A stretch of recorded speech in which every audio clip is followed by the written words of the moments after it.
Keluarga Allah, selamat malam. Kita bersyukur dapat kembali beribadah di malam ini. Kita bersama telah melakukan berbagai aktivitas dalam pekerjaan dengan segala lelah, perjuangan, air mata, sekaligus kekuatan yang Tuhan beri. Kita bersyukur dapat merasakan itu semua, dan rasa syukur itu muncul karena kita mengalami penyertaan Tuhan yang menyediakan apa yang kita butuhkan. Mari kita nyatakan syukur kita atas pemeliharaannya bagi kita dengan bernyanyi. Bersyukurlah pada Tuhan.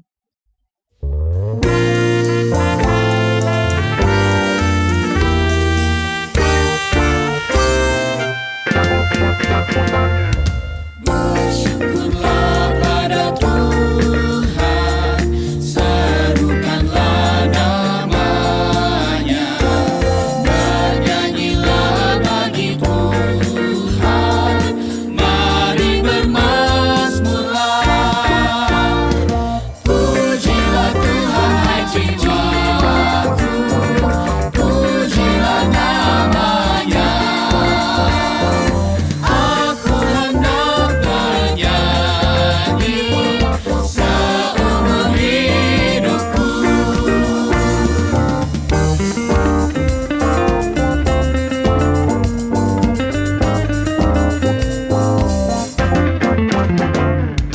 Hatiku siap ya Tuhan, bernyanyi dan bermazmur, karena Engkau Maha baik, setia dan benar. Pujilah Tuhan, hai jiwaku, pujilah namanya. Aku hendak bernyanyi seumur hidupku.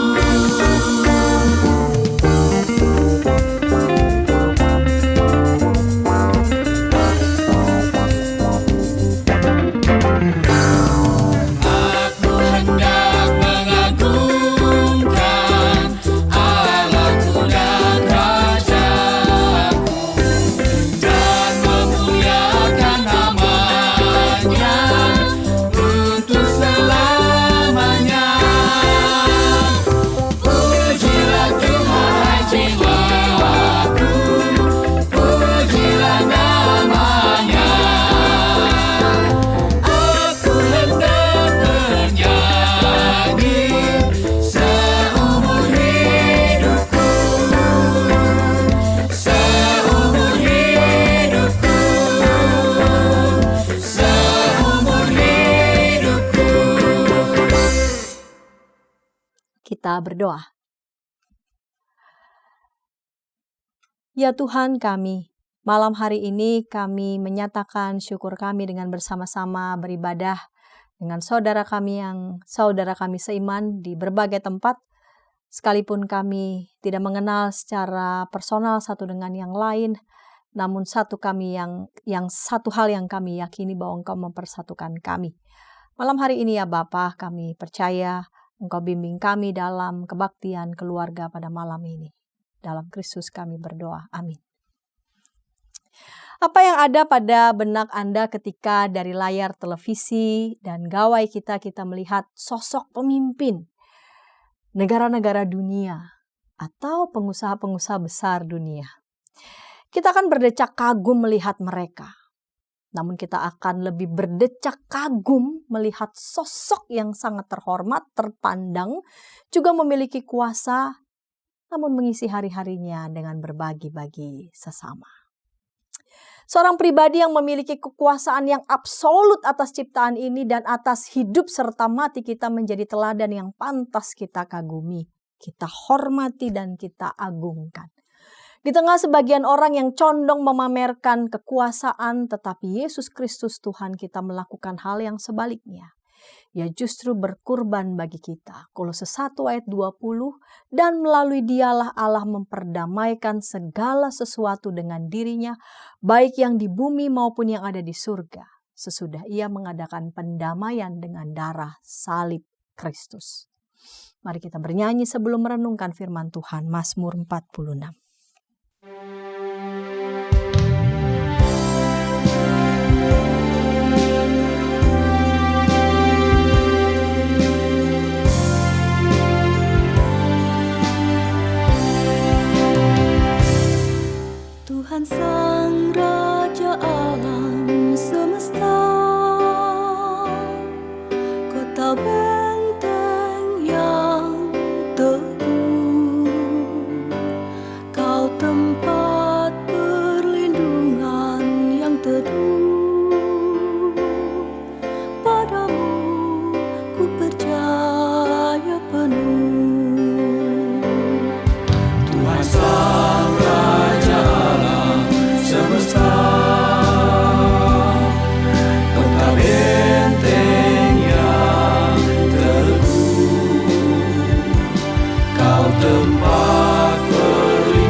penolong yang sungguh sangatlah terbukti.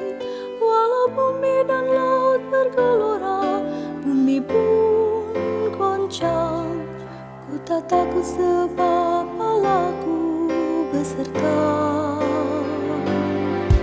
Tuhan Sang Raja alam semesta, kota benteng yang teguh, kau tempat perlindungan yang teduh. Padamu ku percaya penuh.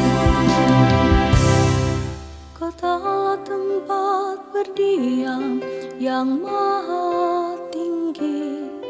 Di sana sungai mengalir menyenangkan hati.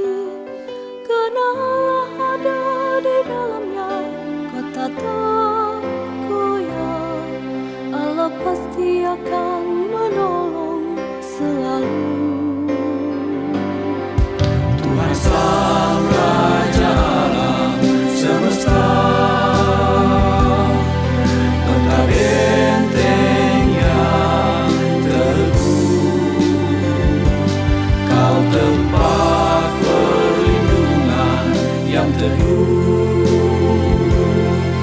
Padamu ku percaya penuh. Bangsa-bangsa ribut dan rusuh, kerajaan goncang saat suaranya terdengar dan bumi pun hancur. Dia Tuhan Allah semesta beserta kita, kota benteng kita adalah Tuhan. Tuhan Sang Raja alam semesta, kota benteng yang teguh, kau tempat perlindungan yang teduh. Padamu ku percaya penuh. Pergi dan pandanglah karyanya yang membaharui. Peperangan di muka bumi dihentikan Allah. Busur panah tombak dipatahkan dan dihancurkan.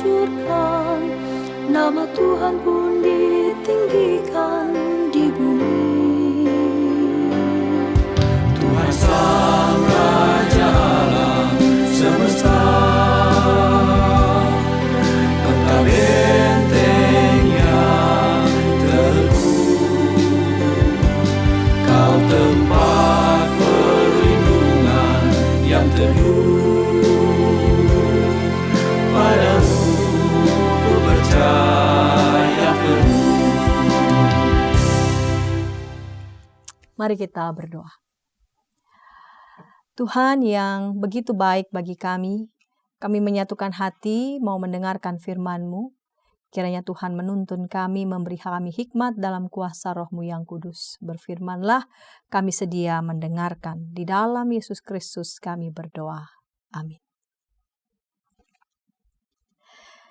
Injil Lukas 23 ayat 33 sampai 43. Injil Lukas pasal 23 ayat 33 sampai 43. Ketika mereka sampai di tempat yang bernama Tengkorak, mereka menyalibkan Yesus di situ dan juga kedua orang penjahat itu. Yang seorang di sebelah kanannya dan yang lain di sebelah kirinya. Yesus berkata, "Ya Bapa, ampunilah mereka sebab mereka tidak tahu apa yang mereka perbuat." Lalu mereka membuang undi untuk membagi pakaiannya.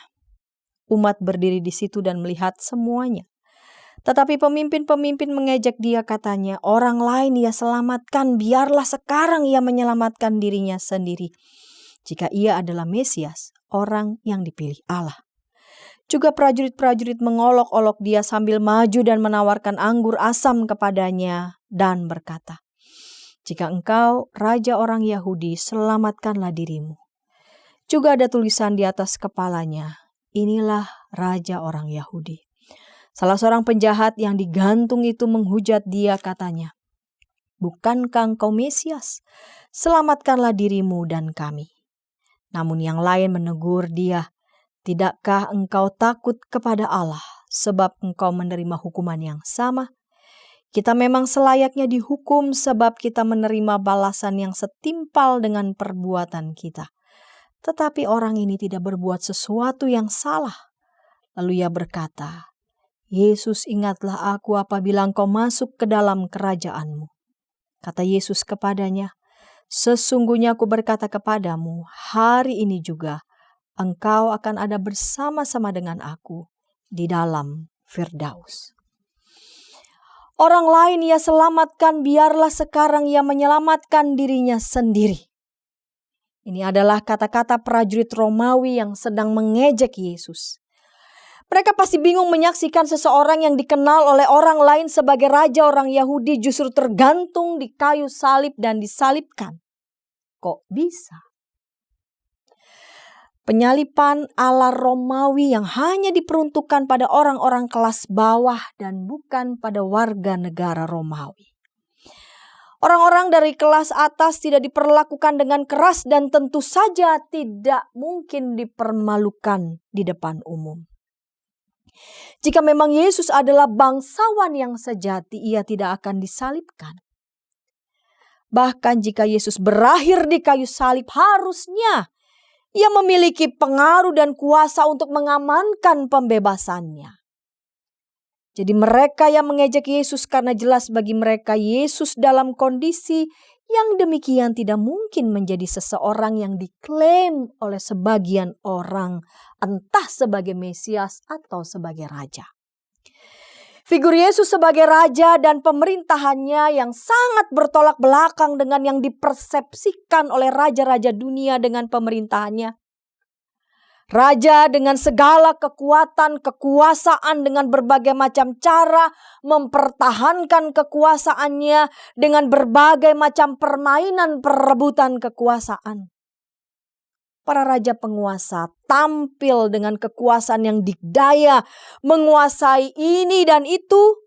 Siapa yang tidak ikut dalam permainan kekuasaan dan memberontak pasti akan disikat. Dalam Alkitab pun dicatat para penguasa jauh dari peran menggunakan kekuatan dan kekuasaan untuk mengayomi, justru yang dilakukan untuk memeras, merampas, menindas. Nabi Yeremia menyerukan kondisi yang begitu pedih yang dialami bangsanya. Mereka kehilangan pemimpin. Para raja bukan mengayomi melainkan mengeksploitasi, memperkaya diri. Yeremia 23 ayat 1, "Sungguh celaka para gembala yang membiarkan kambing domba gembalaku hilang dan terserak." Sebagai pemimpin mereka tidak memelihara, tidak membimbing umat, melainkan mencerai-beraikan umat. Mereka justru menjadi orang buangan di negeri asing. Kesewenang-wenangan para raja penguasa juga masih dipertontonkan di negeri ini. Kesewenang-wenangan putusan hukum yang dialami Yesus juga masih terjadi di zaman ini. Hukuman berat mudah dijatuhkan pada orang yang tidak memiliki kekuatan namun akan berbeda kepada orang yang memiliki kekuasaan. Yesus adalah Mesias, raja yang mempraktikkan kuasa dan pemerintahannya bertolak belakang dari dunia ini. Kerajaan pemerintahan Yesus adalah kerajaan pemerintahan yang sungsang.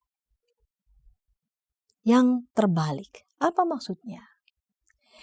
Yesus menyatakan kerajaannya yang sejati bukan dengan kekuatan militer atau kemegahan dunia, melainkan melalui pengorbanan dirinya. Kontras tajam dengan raja yang ditampilkan bukan dengan tahta, bukan mahkota emas dunia, melainkan salib yang dipersepsikan adalah simbol kutuk, nestapa, celah, hinaan. Mahkotanya adalah duri dan ia bukan dipuji-puji melainkan diolok-olok. Di puncak penderitaannya, Yesus justru berdoa, "Bapa, ampunilah mereka." Yesus meminta Bapa mengampuni tanpa disebutkan secara eksplisit. Siapa aja sih yang dia doakan, yang dia sedang doakan? Walau tidak menyebutkan secara eksplisit, tapi kita dapat melihat untuk siapa saja ia berdoa. Pertama, para prajurit Romawi yang melakukan penganiayaan terhadapnya. Ia tahu para prajurit ini hanya roda penggerak dalam sistem struktur kekuasaan yang jauh lebih besar, yang pada akhirnya bertanggung jawab atas kematian Yesus. Yesus lahir dan dibesarkan sebagai seorang Yahudi dan mengetahui bagaimana sistem hukum Romawi bekerja. Ia tahu bahwa agar ia dapat disalibkan harus ada kerjasama dengan pihak lain yang bersedia melaksanakan penuntutannya. Yesus memang dieksekusi oleh pemerintahan Romawi, tetapi beberapa pemuka Yahudi telah bekerja sama dengan mengajukan tuntutan terhadapnya. Yesus mengetahui dengan baik sistem dan struktur yang sedang berperan. Doanya, Bapa, ampunilah mereka, adalah untuk semua orang yang dengan cara apapun turut berkontribusi. Kalau berkontribusi, bahasanya lebih positif itu ya. Yang turut berpartisipasi dalam penyalipannya. Ia memohon kepada Bapa sebab mereka tidak tahu apa yang mereka perbuat. Artinya mereka tidak tahu bahwa Yesus adalah anak Allah. Mereka tidak tahu bahwa melalui kematiannya justru akan memenuhi tujuan yang lebih besar. Bagaimana dengan dua penjahat yang berada dekat Yesus, yang mengapit Yesus?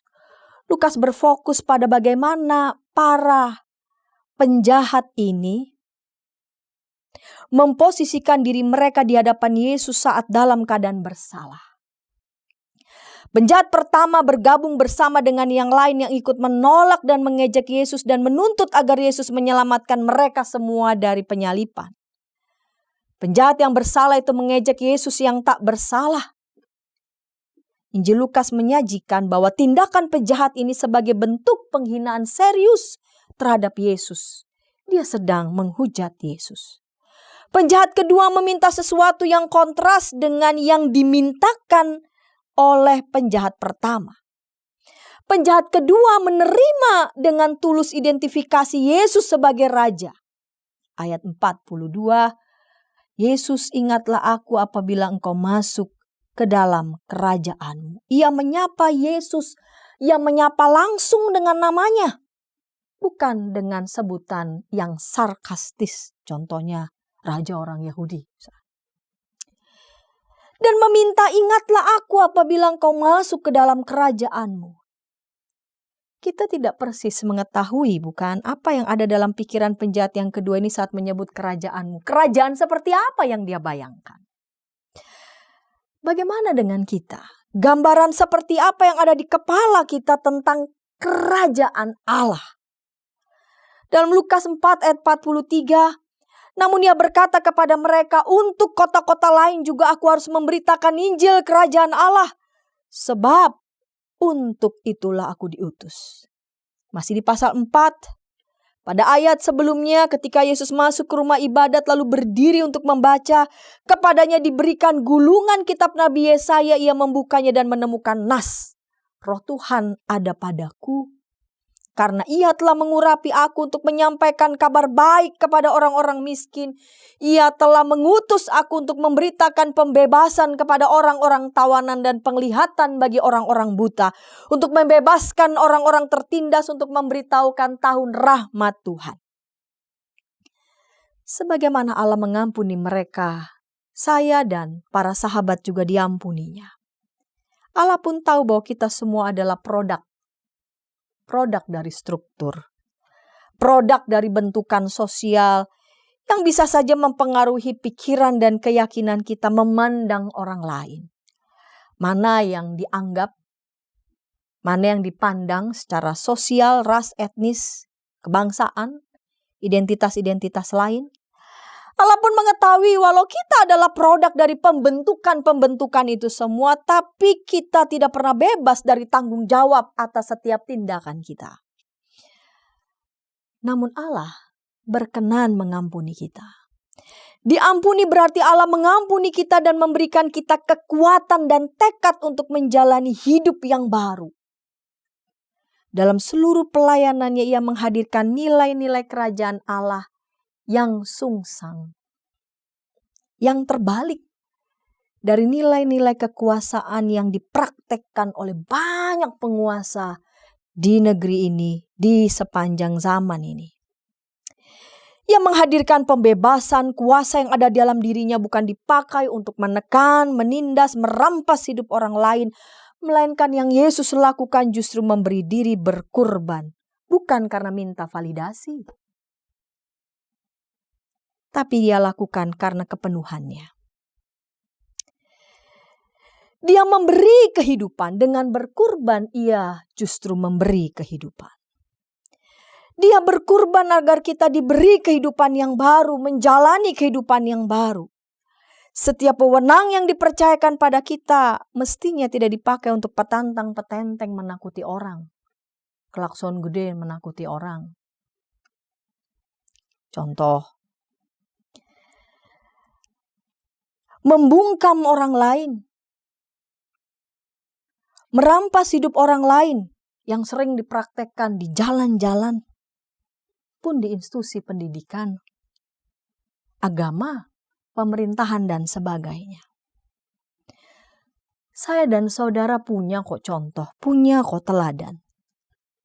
Teladan yang hidup, pribadi yang memiliki kuasa yang absolut atas ciptaan bahkan atas hidup mati saya dan para sahabat. Tetapi kerajaan dan kuasanya bukan sistem yang mematikan, melainkan justru menyelamatkan, memberi kehidupan. Amin. Saat hening untuk kita sejenak.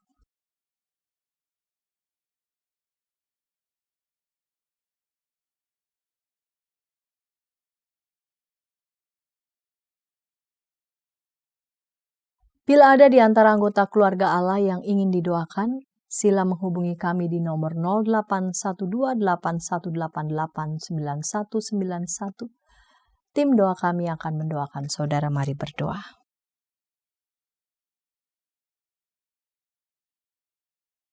Bapa yang penuh belas kasih, Sang Raja yang sejati, yang memiliki kekuasaan absolut atas ciptaan ini bahkan atas hidup dan mati kami. Engkau justru mempraktikkan, menghadirkan pemerintahan yang berbeda dengan yang dipersepsikan dunia, bahkan yang cenderung ditonjolkan oleh banyak penguasa di sepanjang zaman. Kerajaanmu justru adalah kerajaan yang sungsang, kerajaan yang terbalik. Namun justru melalui kerajaan sungsang, kerajaan terbalik yang engkau lakukan, yang kau praktekkan, itu menjadi sistem yang memberi kehidupan, sistem yang menyelamatkan. Kami punya contoh dan teladan yang sungguh-sungguh hidup. Karena itu ya Tuhan, jangan biarkan kami menoleh, menengok sistem yang mungkin dipraktekkan oleh sebagian orang. Bukan memberi kehidupan, namun justru merampas kehidupan. Ajar kami Tuhan ketika kami dipercayakan dengan berbagai macam wewenang atas apapun juga, sekecil apapun. Agar kami sungguh-sungguh menghargai dan menghormatinya sebagai bentuk kepercayaan yang datang dari Tuhan, agar wewenang itu kami pakai untuk sebaik-baiknya. Kami pakai untuk mengayomi, kami pakai untuk melindungi, kami pakai untuk memberi kehidupan. Terima kasih ya Bapa, Sang Raja Semesta yang berkurban dan melalui pengorbananmu memberi kehidupan. Amin. Yesus Raja segala raja memilih untuk menyerahkan dirinya demi keselamatan umat manusia. Di atas kayu salib ia menanggung dosa kita, memberikan dirinya sebagai kurban untuk menebus dosa-dosa kita. Mari kita melanjutkan ziarah hidup kita di dunia bersama Kristus Sang Raja yang memberi dirinya untuk kita. Mari kita memuji Tuhan, Dia Kristus.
Kita berdiri. Anugerah Tuhan Yesus Kristus, belas kasih Allah Bapa dan persekutuan di dalam Roh-Nya yang kudus menyertai kita. Amin. Terima kasih ya Allah Bapa, terima kasih ya Yesus Kristus Tuhan, terima kasih ya Roh Kudus, Allah Trinitas Maha Kudus. Amin.